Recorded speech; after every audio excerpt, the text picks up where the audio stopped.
smart ban there for Fortnite. Aurelia are actually going to be banned here for Direwolf. Scion, the next one there as well. Some very targeted bans this time around. Well, they don't like these tanky frontline people in front of their Callistas, apparently, to Fortnite, and who can blame them? Both these champions disregarding damage from turrets completely and getting massive in games earlier today, so some adaptive bans.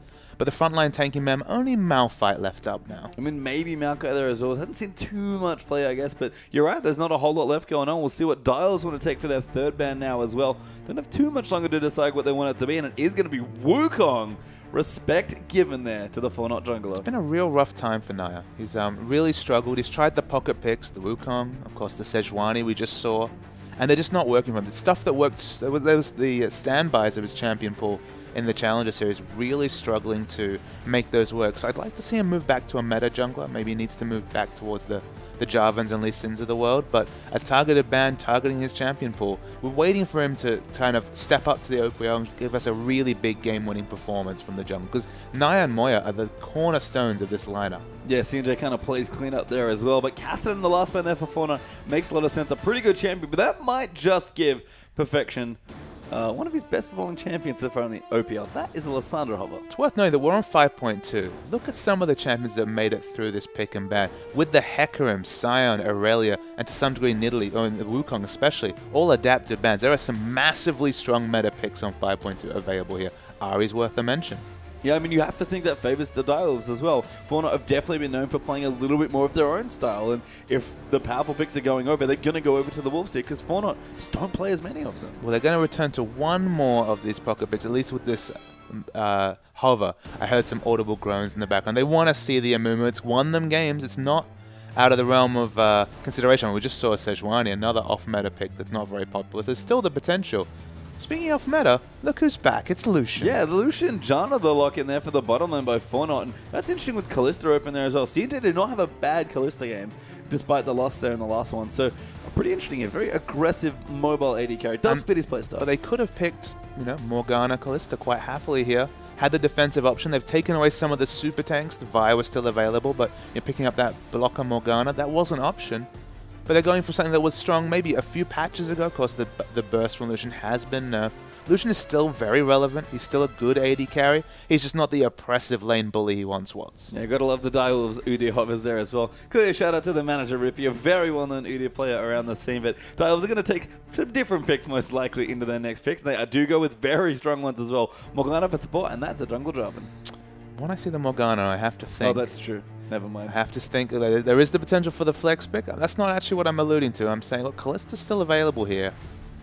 No reason they can't pick it up here for the Direwolves. I mean, Fortnite could pick it, potentially, if they wanted to take Lucian mid and get a throwback to Claire, former immunity player. But, yeah, we're probably just going to see a different pick here coming through. And Fortnite, it seems like whenever they, have a rough time, and again, they haven't won yet, so it's been kind of rough in the early stages. They seem to want to default back to their comfort picks more and more. I mean, Moya had been on a lot of his meta picks, as non-meta picks, the Nidalees and the Orianas of the world.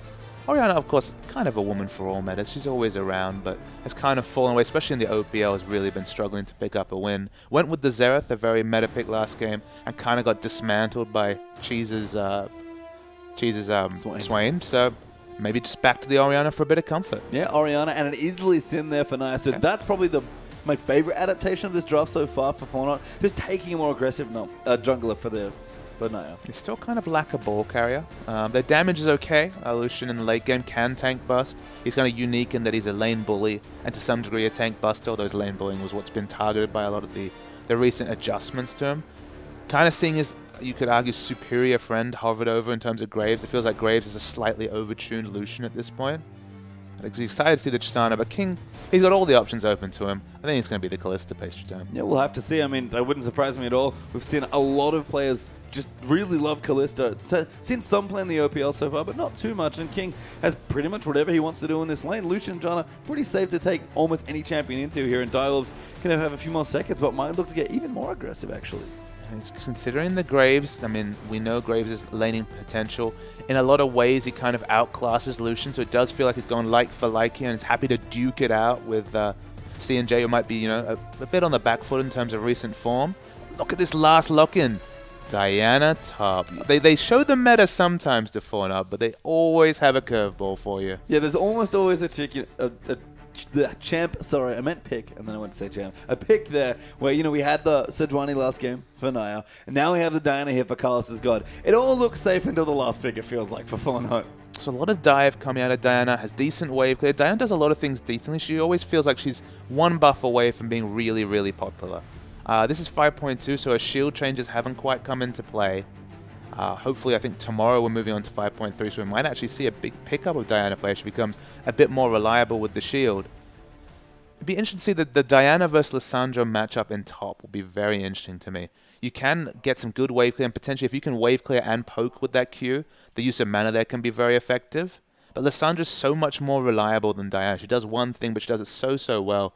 Does fantastically in lane, and she's all about CC in those fights. I mean, I feel like the issue is that whenever you take a hypermobile champion into Lissandra, you just feel bad because you know you're going to get ulted. Well, that's the thing, right? Hypermobile maybe is a little bit of an extension, but she does have that refresh on her ultimate. She is able to gap close well, but you're right. I mean, you can weave around as much as you like, but it's kind of the Lissandra versus Yasuo flavor, and it's very nice that you can jump everywhere, but here's a Frozen Tomb for your trouble. Yeah, and that's sort of Lissandra's problem, why she's so strong. But a really interesting draft for both these teams. Love the play from Fortnite, and we'd love to know out on Twitter, who do you think is going to get first blood this game? Use the hashtag 4NFB for Fortnite or DWFB for Direwolves, and we'd love to know who. See, because again, the game's been pretty bloodthirsty so far, and this one probably no exception. I mean, the champion select extends that. I mean, we've got Graves versus Lucian. There's going to be so much duking out in the early levels between those two.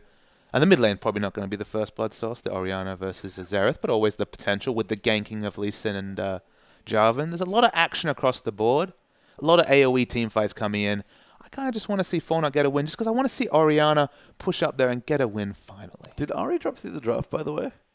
Ari did. I think she did. That's very interesting. 5.2 no less. This might not be a big discussion point in a week's time, but wow. I mean, Sharp's been playing Ari as well, as far as we can tell. He seems to have at least been practicing it. It's not traditionally in his champion pool, but when Ari's that good, you probably put him in your champion and pool. And again, Ari versus Ari was one of those famous skill matchups for Ari many moons ago. With the adjustments, skill matchup becomes a bit of a misnomer. They're mostly in Ari's favor. Maybe just not confident to bring it into competitive yet. I mean, maybe. And the Xerath here is a very interesting pick for Sharp. It's obviously a comfort pick here, but what do you think of the matchup in general? Because for me, it almost feels like Ziggs versus Ori all over again. It kind of is to some degree. I mean, it's the wave clear advantages with Xerath in the early levels, and it kind of goes towards Ori when she gets enough levels in either Q or W, and then again moves back towards Xerath because he can do it from 1,000 range once he picks up, say, the secondary big AP item like a needless large rod on top of a Morellonomicon. There's peaks and troughs to it, but in general, Xerath's going to be unhindered. Late game, who do you like, Xerath or Ori? It's pretty even. Like they do different things, but they both do them both so well that it's kind of a wash. I like the idea of the Ori, the Xerath combos with the Jarvan Cataclysm, though. Yeah, I mean, there's so much good, just a solid team comp here for Dials, really. Again, we talked about the draft, had a lot of targeted bans in it, and that meant a lot of meta picks fell through. Fortnite never really wanted to shy away from a curious pick or two, but Dials just pick straight up strong champs. Almost in every lane, they've got a champ you'd be happy to first pick. I mean, kind of the issues I have with Fortnite's comp is that Diana's the only real diver on this team. Lee Sin has that potential, but Diana's going to be looking to get in there on the Graves, on the Xerath. Frozen Tomb, if it's used for disengage, will be massive. So if Direwolves can get ahead in the early game, if they can get the dragon control, get the first two dragons, and then Fortnite feel forced to make the engages, engage against this Lissandra Jarvan combo is going to be painful. Yeah, and I mean, that's why Lissandra's so good. She's basically free hard engage. Jarvan gives you a bit of that action as well, but Fortnite do definitely have some things to do, and again, a lot of the pressure feels like it's on Nia, because he has to get aggressive with this Lee Sin. Yeah, and he's someone that has struggled to step up. His scores show that. He's really struggled this season. There's no reason he can't. He was very good in the Challenger Series. He didn't go for the Amumi. He didn't go off meta. He stuck to the on-meta champion with the potential to really impact the early games, so hopefully he can step up and really make a commanding performance this game. And what more can we really say about Diana top Papa Smithy? I mean, it's interesting. Yes. I don't like the Lissandra matchup just because it's like, how do I ever kill Lissandra? I mean, you don't really. You can clear waves fine. She does a lot of things well, but as I said, she's always one step away from being super strong. Like at some points, she's a stronger Akali. At this point, it's about the same. They're both just off meta. With the changes, she might be relevant. Maybe we're seeing a preview of something we might see a lot more of, as she does have that decent bruiser stats, especially if you can get the refresh on your shield. But on this patch, on 5.2, I think it's overreaching for something that could have been maybe easier achieved with another pick. I mean, Fortnite at least, we mentioned it a little bit, and I know you touched on it, they do now have a very good ball carrier. Diana's actually quite good at holding the ball. Yeah, that's true. We were waiting for a ball carrier. It's an offensive choice. It does have potential. You do have the targeted engage, so theoretically get some sick wombos going, but it's going to be tough. No, we'll have to see what happens. We are about to get right onto the riff for our last game of the evening, and we are on now. Dial's here, going to look for a 2-0 today, and Fornot going to look for their first win here. Dial's on the blue side, Fornot over on the red. And it's going to be a great last game here. Dial's with a very strong kick-off, but Fornot always with the Fornot special. Dial seem to be returning to invade for vision. They are posturing towards the enemy jungle. And Fornot, they're just looking to react at this point. Yeah, I'm just going to try and set some things up. Moya will spot some people up potentially here.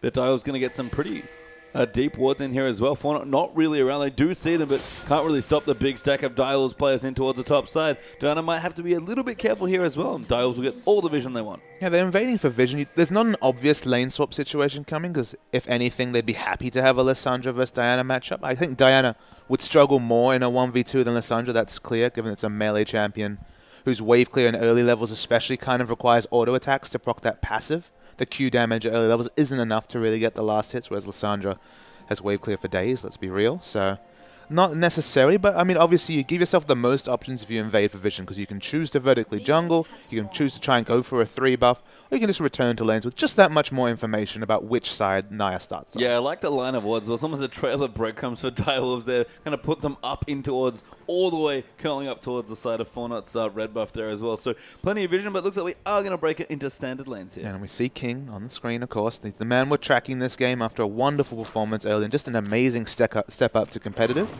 Naya's going to start at the Gromp. Yeah, looks like Grump there for Naya. CMJ going to help him out there along with John, and it's going to be the Krugs in the red, so same sides for the junglers. They'll end up in the top side once they're done. Yep, so just very, very standard stuff coming through. In the top, the Diana versus Lissandra matchup. That's the one that is the most non-meta. In the very early, level 1, if you can get a Q and then even just a shield and walk up to Lissandra, you can get a favorable trade, but we all know that once the wave clear starts to get really strong for Lissandra, it's going to be tough. Yeah, it just feels tough to stick to a champion with that has such a good AoE snare around her as well. I mean, Lissandra's short range, but Diana's unfortunately melee. Soul Strike's just going to finish off his red. Starting up the jungle routes here, both junglers. Not expecting too many fireworks, but there is the potential for a big level 2 power spike in the bot lane, just between Graves and Lucian. Two very similar champions. Love getting that burst damage in. Yeah, I'm almost a little curious as to why Naya didn't maybe want to start on the other side there.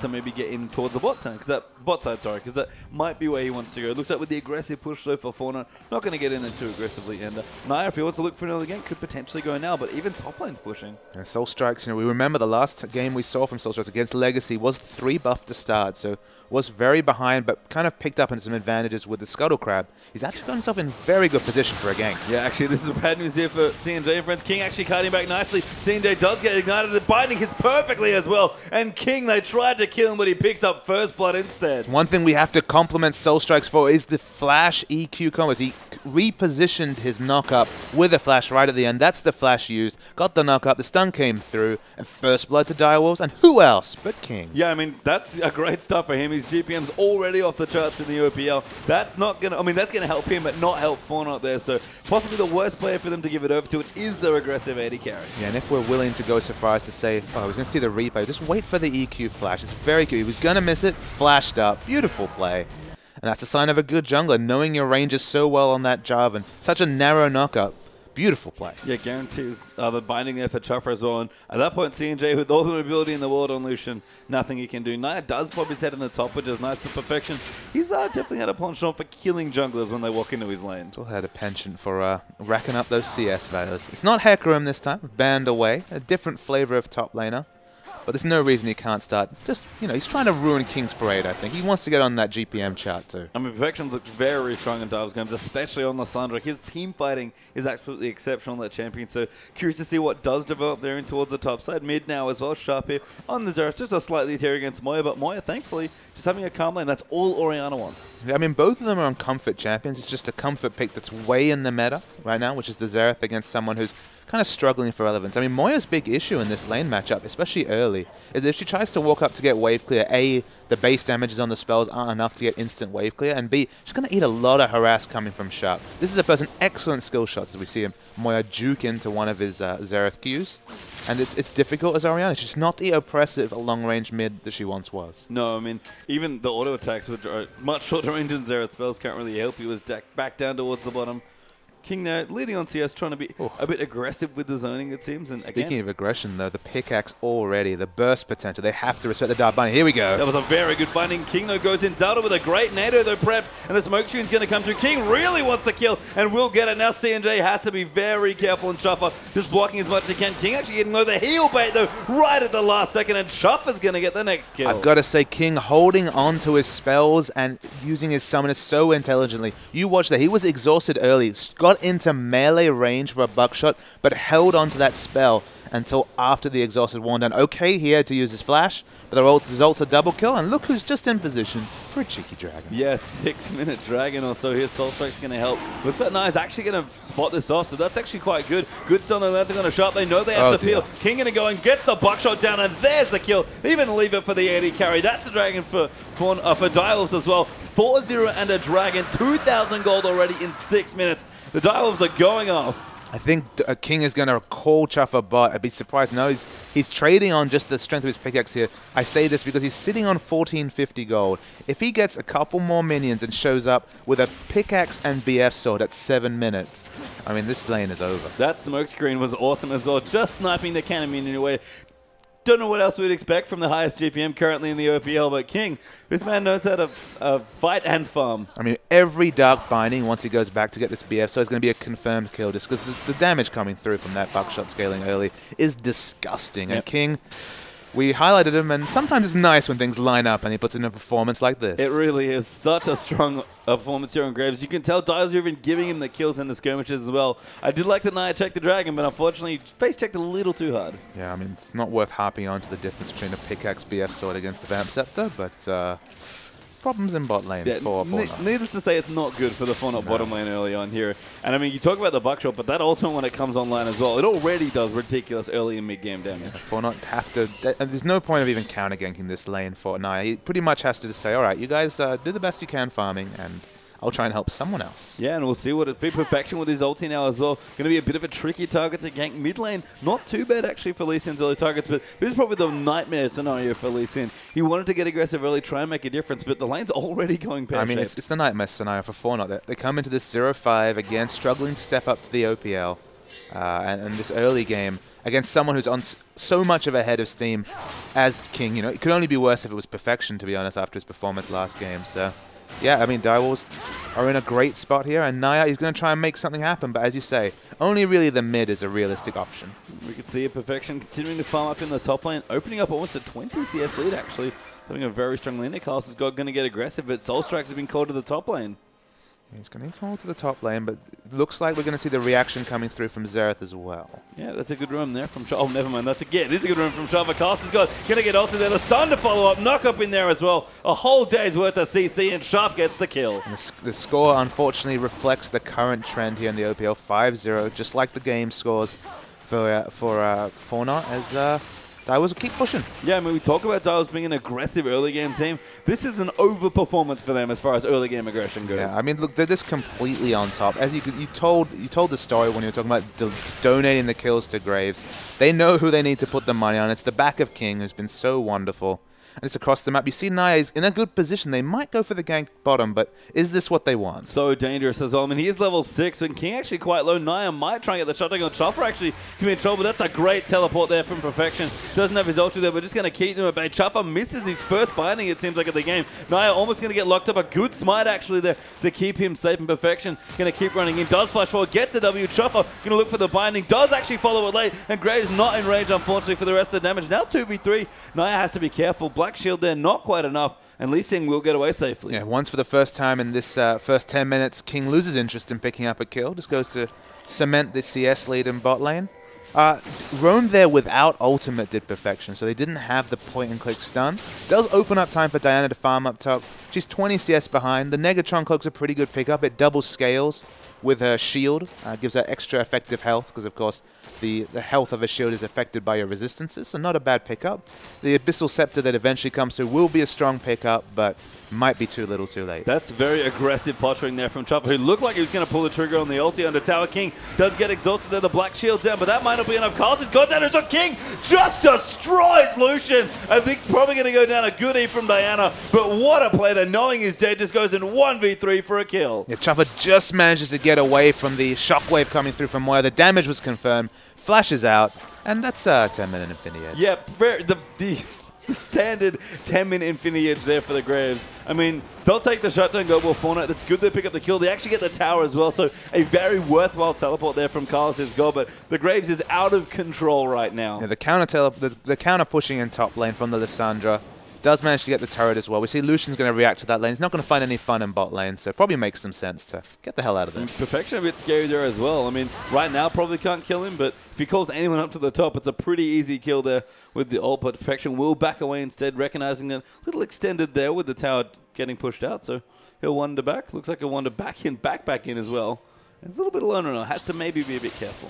Does have the Frozen Tomb available. Probably not enough damage. Doesn't have like a Morellonomicon completed. Is going to go for the more defensive option in the Athenes, but it's just, you know, aggressively positioned just in case anything changes. Double Dawn's Ring there as well, but nothing too out of the ordinary coming through. We do have a Sightstone actually done for Soul Strikes in the jungle as well, delaying the Warrior enchant to get that, but does have one long sword towards it, so looking good. And King right now, I'm a little afraid to check, but I'm going to tap over to the gold real quick. Yeah, he's almost 2,000 gold ahead at 11 minutes. Yeah, it's there's not enough time to really collect gold for that to be any larger. It's just so early in the game, a massive advantage.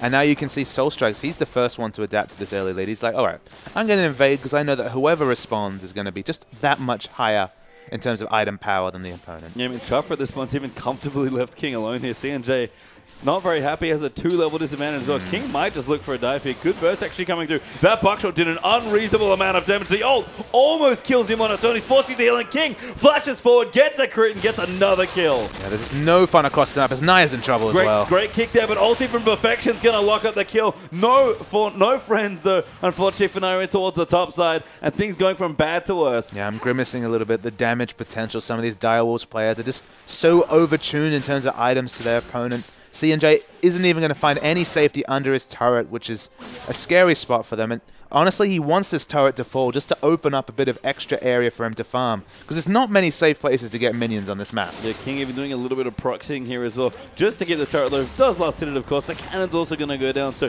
just denying as well. I mean, this man certainly knows his way around lane mechanics, and he's no slouch in the fighting as well. The Direwolves just turning on the style. They haven't taken their foot off the pedal whatsoever. 6,000 gold at 12 minutes. That's 500 gold a minute. That's unreasonable is what it is here as King and Chuffer will rotate in towards the Dragon. Ward does spot them out. Fauna actually some good coverage here around the Dragon area, but it is back and ready to go for Direwolf second. And Fauna, just with all the items and the disadvantage they have already, can't realistically afford to fight. Although Direwolf may be out of position, Fauna going to go for it. Yeah, Fauna are putting everything into picking up the Dragon. It won't give them a gold lead. It'll give them some stats. The multiplicative advantage won't help them in the early game. It will give them, you know, a slight overtuned amount of stats, but look at King here. He's not willing to give it up just yet. No, he's gone quite aggressive, hoping someone walks back this way, but Fauna take the long way back towards their tier 2 mid lane turret, and they'll just have to back a bit. Naya, though, actually in the jungle. Hasn't been seen, but might get caught out. The Wolf Spirit, though, betrays King's position, and he'll walk out of the way. Today I learned that the Wolf Spirit can navigate into unwatered bushes. That's good to know. It looks like Perfection actually rotated down as well. Does have Morellonomicon, so ready to get aggressive. I mean, these item timing is going to be pretty out of the ordinary in general, but I mean, Dial's just looking aggressive, and rightfully so. They've got so much room right now. Yeah, in a different game, the Abyssal Scepter pick up from Carlos' God would be a big point, just because it would confirm the early shockwave damage, and would mean that even though Moya hasn't got the nearest large rod going, it will be a big shockwave coming through, but Naya's in trouble. Yeah, gets ulted there by Perfection. Sharp looking in there as well. Never mind, wasn't an ult, just a W. Perfection then uses the ult to pick up the kill for himself. King looking aggressive, kind of zoning out 1v4 right now with a bit of help there from Soul Strikes, and the Dio is going to pad that kill line. Yeah, King hasn't been back since he picked up the Infinity Edge, sitting on 1,800 gold. He's just slowly sauntering around the map at about 330 move speed. Nothing happening quickly, but if anyone gets in melee range, they're in trouble. Yeah, and again, continuing to pad the GP. Unfortunately, the King might have trouble careful getting that DP up, because this is probably going to be one of Direwolf's shorter games here, and we've said it. When they get aggressive, they just look unbelievable. I mean, the sometimes. GPM will be fine. That's There's gold per minute, don't forget. So he's actually doing great in this terms of this game. He sees a nice, juicy minion wave in the bottom lane. He's like, yes, please, I'll gobble that up. Today I learnt maths. Thank you, Papa Smithy. His Carlos is good. We'll rotate in towards the top side now, try and clear out some minions for himself, and Fortnite really just push back against kind of the tier 2 ring of turrets at this point. Chuffer going to get aggressive, just looks almost to steal the blue buff, does actually go to Orianna. That's actually very important for Moya that he picks it up. Yeah, I mean, unfortunately this game is being played around the middle lane. Moya's been just fine. Like, it doesn't feel like Orianna's fallen off. She's even in CS with the Xerath. She's sitting on 1100 gold, so not quite enough to match the item power spike of the Neoslide Rod. But yeah, the game's just being played around this passive mid. They don't have an Ahri to potentially, you know, take this game by the skin of its teeth and actually get the charms and get the picks. They don't have a pick comp necessary, barring some amazing heroics from Naya. And that's kind of the issue from Fortnite, is that, you know, where does the change in fortune start with? It has to be a big shockwave, but I mean, the item timings are just so massive from Direwolves. Yeah, it looks like King actually went back as well. Going to go for a static shift second. Maybe actually a Yomu's as well. That would make quite a lot of sense in a game like this. But he does have an arrow split and a crit glove, so I guess he actually can't do that. In fact, that's a lot of early crit. Yeah, I mean, he's working towards the static shift clearly with that build, so that makes a lot of sense. Not going to be the Yomu's Ghostblade to double down on the mid-game power spike static shift. Just a little bit more late-game scaling, just because you have the reliable attack speed and critical strike coming through from that item. I wouldn't have been surprised to see a Phantom Dancer, but the Lord of the GPM, Avarice Blade, makes too much sense. Yeah, he does indeed here. Actually, it seems like King might have found Naya. No, finds a Scuttle Crab instead. Naya able to shift away there to a ward with his W, but good ward coverage again. Direwolf's not even setting up for a dragon, just making sure they hold vision, especially in the river, because this map right now belongs to them. Yeah, I mean, if this was... I mean, in terms of wards, they don't necessarily have the wards to show how aggressive they can play, but Fortnite just know their ranges. They're lucky to get Raptors, in fact. They're stolen away by Sharp just there. And all they can do is 3-man, 4-man stack to clear out a single wave in the mid lane. Yeah, it's just Struggle Street, unfortunately, right now. As Sharp and Soul Strike's going to rotate in. Looks like the bottom lane map where they turn next to their attention. CNJ, thank God for the Janna Shield, actually managed to try and shake off some of the damage. Kingdom maybe looking to go in. Actually 1v2 right now, but looks like we might have a wraparound. No, Moya going to move in there as well, but the rest of the Direwolves are here. Yeah, they're trying to come in. They're clearing waves. They're doing their best, but they need to have 4 or 5 men to clear waves, so they can't even gobble up the minions in the other waves. So they're falling behind further and further in CS. Yeah, and right now Soulstrike actually might just be trying to find a pick here. King was ready to go. Moya does spot things off. King will have the GPM set. They were trying to take some walls, but Soulstrike's going to get them instead, it seems like. You know, actually going into Naya, wants the kill, but doesn't find the knockout. Good binding over Chopper. Orianna Ball might keep him safe. The Graves ult goes in. Sharp gets the kill with an ulti snipe. There's so many long AoE skill shots coming through. There was a collateral damage as well, just to add punch to the engage. But Carlos is God, he's thinking about it. Yeah, good flash there from Chopper getting out. King is going to kite back though, and so much damage coming out from the Xerath and the Graves. They're Sharp on a killing spree now. 3-0-2. King gets ulti, but he goes the wrong way. CNJ really wants it, but it's not forthcoming. Double kill there for Sharp with a great stunned appeal for his AD. It's the base stats actually that keep King alive. He has 2-level advantage on Lucian. It would definitely have been a counter kill if it was a level 9, let alone level 10 Lucian. And yeah, when you play from ahead, when you have those individual outplays early, you can make positioning mistakes. It doesn't matter. I mean, I don't know if that was a mistake.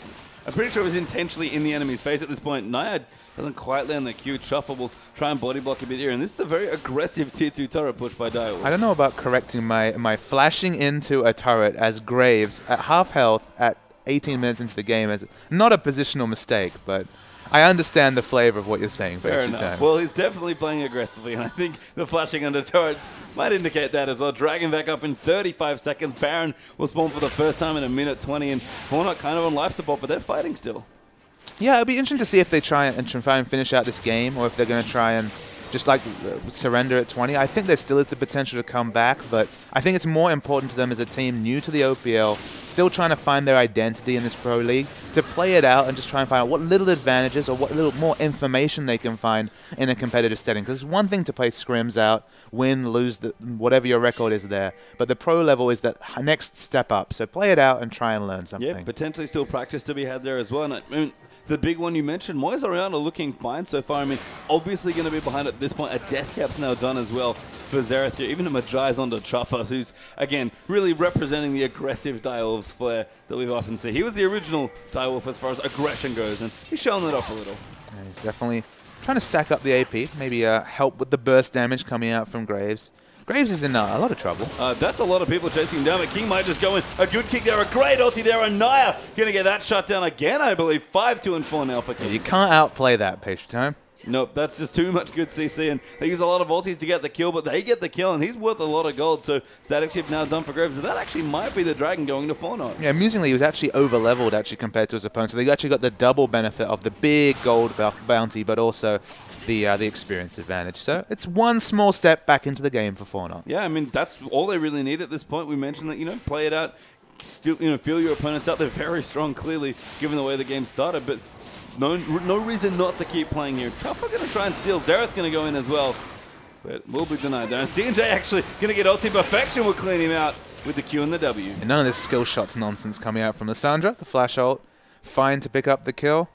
It's just, yeah, there's just so little for 4-0 to work with. If this was a different game, if they managed to push down another row of turrets and they actually have the minions pushing in aggressively and they can get some farm and Direwolves take their finger off the pedal, sure, there's a chance for them to get back in the game. We looked at the previous series where Direwolves had the scaling advantage and not much happened in the early game while we watched Hecarim farm up, and in the first team fight, they'd hit their item power spikes and they could change the game. It's not really the same flavor from 4-0 unless they have a miraculous death cap situation coming out of Orianna soon, because they do have the potential for quite the burst of damage between the Abyssal Scepter and a death cap, but again, it's just waiting on that gold. 1,300 gold now for Moya. If nothing happens, if it stays the same lead or smaller, and the death cap shows up in the item pool, maybe they can look for a fight. Yeah, unfortunately, Dials have so many aggressive item choices as well. Abyssal Scepter second for Perfection, going to follow the Melanomicon, so very aggressive there. Skirmisher Saber plus Warrior, the build there for Soul Strikes Java, so really wanted to get aggressive. Death cap done, of course, for Sharp, and of course the two items done for Graves for what feels like quite a while now. And the Secret Agent 007 Jarvan is coming through here.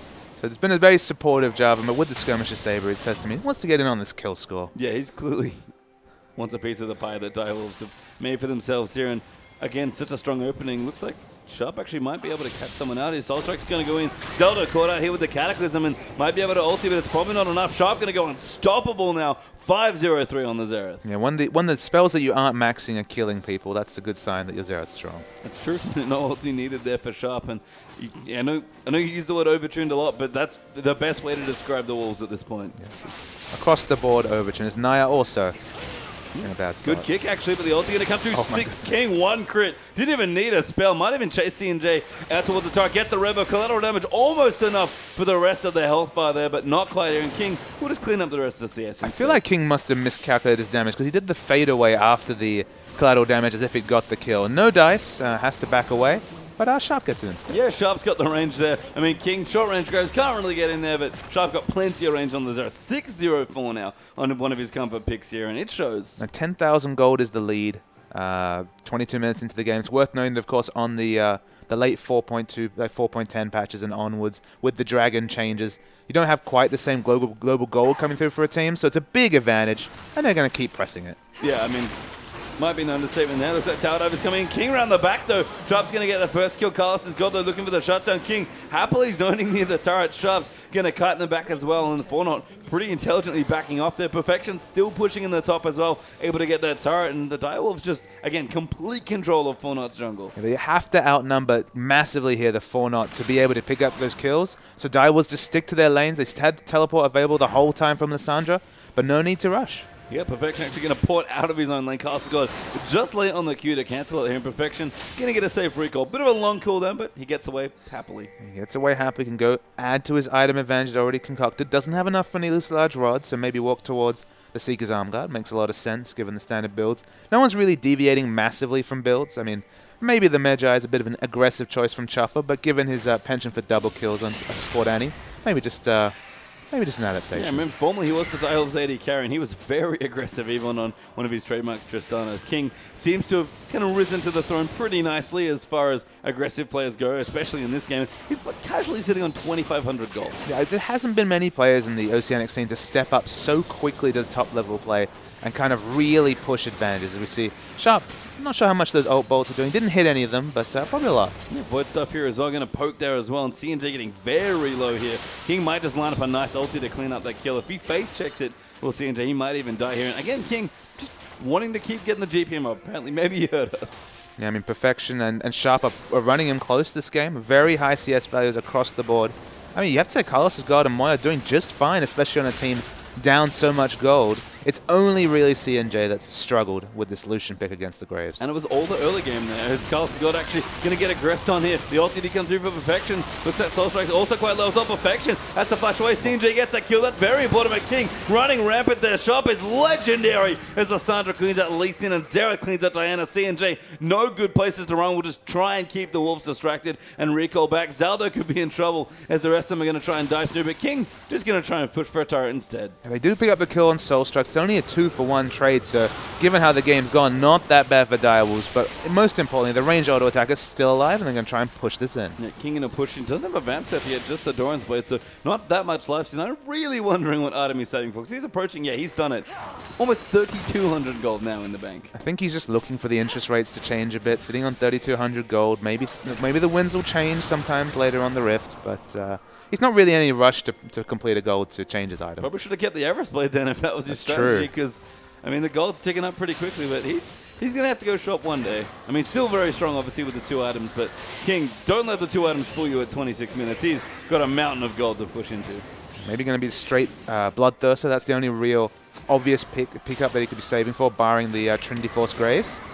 Could see Trinity Force Graves. Good ult from Sharp as well. Cleans up another kill. Legendary now. I mean, if King's Graves dictate a lot of the early game, Sharp Xerath in this mid-game is unbelievable. I mean, this is a champion that's been banned against Sharp, that he's performed consistently well on. I think unless you have the Ahri counter pick in the pocket, remember Ahri did make it through picks and bans, went all the way through and was not picked on patch 5.2. If you don't have a good answer against this Xerath, his skill shots, there's a reason why he's been hovering around rank 1 in the Challenger rankings. He's very, very on point, especially on Xerath. Yeah, Proficient and King finally going to go spec, spend a whopping stack of about 3,500 gold. Ghostblade Pickaxe is the choice. So clearly it wasn't an item timing thing in terms of the amount of gold. He just didn't want to go to the shop. No, I mean, again, wants to make sure the CS numbers stay high, I guess. Here's Perfection in towards the top side. Almost done with his Zhonya's now as well. A 200 gold away from completing it. Has the rod plus the arm guard there in the inventory. I mean, 3 item Lissandra, almost 3.5 item Graves at this point as well. 3 items Xerath done here, all at 27 minutes. Massive here. Carlos' God's going to go in, but I don't think he really likes what's happening. All the rest of his team is going to move in. A good E there from Perfection, but Naya's going to come in, and there's the shutdown. But the 3rd Dragon just goes to the Wolves instead. Yeah, the 4-man commitment does pick them up the kill, but of course not any objectives to really speak of. They could try and 3-4-man stack onto this top turret, but they'd just be worried about the rotations coming through from this 3 Dragon Direwolves. I mean, Direwolves showing some respect. Actually pinged onto Baron. They don't have vision on it, but Fortnite at this point know that that would maybe be a suicide mission, given that if Graves walked in, they're all tanking Baron 1v4, he'd probably get a quadra kill. Yeah, it'd be a lot of damage going. He's doubled down on the mid game, like you said, with the Yomus, so his dueling right now is just insane. He's going to be able to sidestep any of the Lee Sin engage and just blow people away with the collateral damage. I may have misspoke. It might not be that the Direwolves are worried about Baron. Maybe they want to do Baron at this point, given how much of a lead they have. That would not be an unreasonable thing here, especially at 28 minutes. Actually a pretty normal Baron timing. Ruby Sightstone done that for Soul Strike, so investing some pretty into health here pretty heavily. Giant Spell plus the Warden Spell done for almost the Randuins here as well. And Carlos' God's going to find King. That's a good ball there from Moya for some damage. Looks like Naya's going to come in there as well. Moya actually going to ride him in, but King and Chuffer will get away, and the rest of the Wolves are going to come up here as well. Soul Strike almost going and gets ulted back into the wall, but now Naya going to kick poor King into the wall. King just going to go for the solo and gets a very easy solo kill there. 3-0 now for the Wolves after the next kill. Zelda just going to melt here. Sharp gets a double kill for 11-0-6 on the Xerath. The 2 auto attacks and he was dead. CNJ is not going to last much longer, and this might be the game for Direwolves. Yeah, let's make it a triple there as well. Sharp 12-0-6. Pretty good supporting active performance here from the Xerath. King maybe didn't need it, but all of the Dials playing absolutely fantastic today. And for once, Perfection is the least impressive looking player in the Wolves. Absolutely, and that's, given his performance earlier, that's a big thing to say, but he was just almost a cherry on the top of what was a wonderful performance from the Dials. Yeah, I mean, very strong, very aggressive, much like we've seen. King throws himself into the fountain for a little bit of extra. It looks like they want a few more kills there to pad the CS skills. Now they're actually going to get ulted there by Perfection, but actually Soul Strike does go down, actually. Sharp, Legendary, maybe he's the one who wants a bit more gold in his pocket. And the Wolves will not finish yet. Maybe playing with their food a little bit here. Yeah, the teleport's coming from Carlos' God. He's looking for the flank. They could get some exit kills. Perfection's dead. There's still 2 alive. Yeah, I mean, Wolves should know better. If they're hunted, they should probably finish their feast, but Sharp instead going to turn and look for another kill. Good exhaust, actually. CNJ going to chase in. Sharp are actually going to get that kill, get a couple of stacks here, and now the ultimate coming through. Great dash from CNJ to proc it off. Carson's got going to rotate around. The Wolves pay for a little bit of confidence there. Chuffer might even going to go down here as well. In fact, this could complete an ace very soon, but Chuffer does flush it out. Might be okay. No real gap closers left, so he'll get out safely, but a big overcommit. Yeah, the boots of mobility just come through, so they cannot chase down Chuffer, but 4 kills and the experience and gold they picked up is massive. CNJ has to flash away from that Dark Binding. Yeah, I think Chuffer poked his head out just quickly there. Now Charles' God going to rotate in towards the side here as well.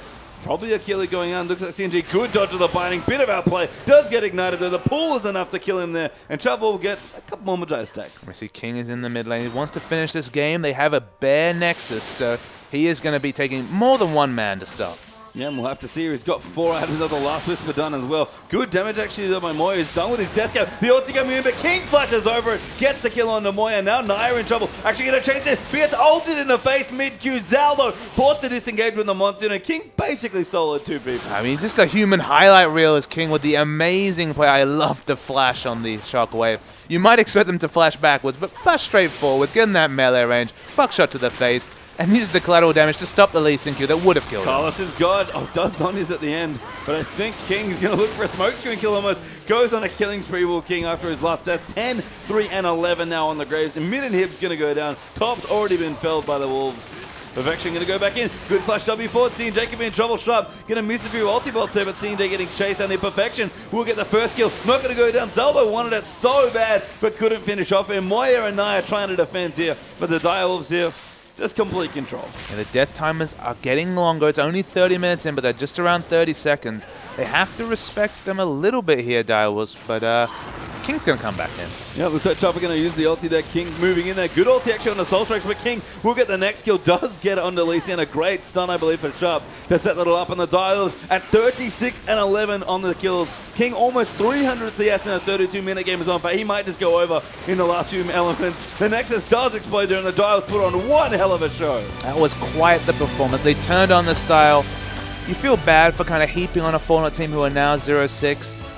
They've still got a lot to work with. They showed it during the OCS, but it's been a struggle for them in the OPL. I think next week they have to really finally cement their identity, or any hopes of reaching those top spots are gone. Yeah, I mean, they certainly seem like they're going from strength to strength, but, I mean, especially against a team like Dials who are playing like that, very tricky to come back from here as well. I mean, King just played... I don't know if that was the best game so far on the OP, because every game for him seems like the best game he's ever played, but that was one standout performance by both the AD and the mid lane. I mean, it's easy to look good when you're over-leveled, when you have a pickaxe BF sword on a Vamp Scepter. Like, even in terms of sheer AD, that's what, 60 AD against 10. Like, he was in a position to do well, but it's the little things he does. It's why he's so impressive that he's come out of effectively nowhere, at least, you know, from solo queue, and stepped up so fast with the individual mechanics, understanding of team play. I mean, it's the team participation in terms of the kills. Like, he's definitely rotating well and getting involved in 82% of kills, and he's an impressive player. There's a reason why we highlighted him. And another wonderful game. Yeah, another great game then with the win for the Wolves. Let's recap the day results here as well. As we can see, Immunity vs Legacy picks up the win there for Legacy, and the Dials got their win there as Legacy played their second game. Yeah, Fortnite couldn't get it to IM, and that final game we just saw, Dials double down on what's been a big day for them. They're now outright second place as they took it over Fortnite. Yeah, again, some really strong performances across the board. The Wolves, the big winner of today, continuing an almost undefeated record there. I believe X&1 now as they're moving through today. Yep. So another great performance from them. Going to maybe kind of beget the loss to the Chiefs that they picked up, but if that's their only loss, they're feeling very happy. Yeah, 5-1 in a good spot. Yeah, really. So with that, of course, that's only half of the day. So let's check out the second day of play coming through for round 3 there as well. Here's our schedule for Monday, of course, starting at 6 p.m. Australian Eastern Daylight Time. Rich Gang take on the Chiefs there for the first one, and then Chiefs take on Avant. And the Rich Gang, they take on Sudden Fear, and we finish the week with Avant taking on Sudden Fear. Yes, so some really strong matches coming out there as well. Everyone's excited to see the Rich Gang, but the Chiefs and Avant going to be back, and we'll see if Chiefs can continue, I believe, undefeated still. They are still undefeated, and if you want to see how the standings shake out after today's play, if you want to catch up on this schedule or watch some of those VODs, there's been some great games in the OPL, both today and, of course, over the first couple of weeks. Go to oce.lolesports.com for all your OPL needs. Yeah, great site there as well. The VODs are also spoiler-free, so if you don't want to get spoiled, make sure you have the direct link to the VOD page. We just told them all the results, so maybe... That's true, too. Hey, look, if they're tuning in... That's a good point. Never mind. Well, you know what? It's a thought that counts. Tell your friend that didn't watch the game so he doesn't get spoiled. Absolutely. Or you know what? Just tell him how great the game was, because that was one hell of a day of OPL. But with that, we are done for round 3, day 1 here. We'll be back for day 2, of course, over on Monday. But for myself, Papa Smithy, Atlas, and our entire live production crew, we'll see you later.